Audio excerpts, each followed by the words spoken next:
Рейс из Шарджа в аэропорту Манас встретили торжественно. В Кыргызстан этим воздушным судном прилетели без малого 90 человек. Большая часть из них – туристы.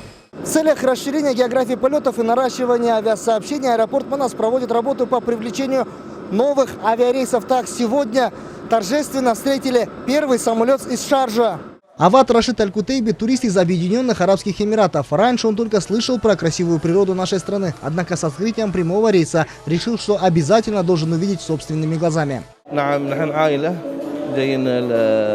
Я приехал сюда с семьей и думаю, что мне здесь понравится. До этого я только слышал про Кыргызстан, однако теперь воочию вижу вашу красивую природу. Безусловно, открытие прямого рейса в Кыргызстан повлияло на наш приезд. Рейсом Шарджа-Бишкек прилетели более 80 человек. На сегодня в международный аэропорт Манас сотрудничает с 18 авиакомпаниями. Это около 10 прямых рейсов. Возобновленный рейс, так как они не летали к нам с марта 2020 года.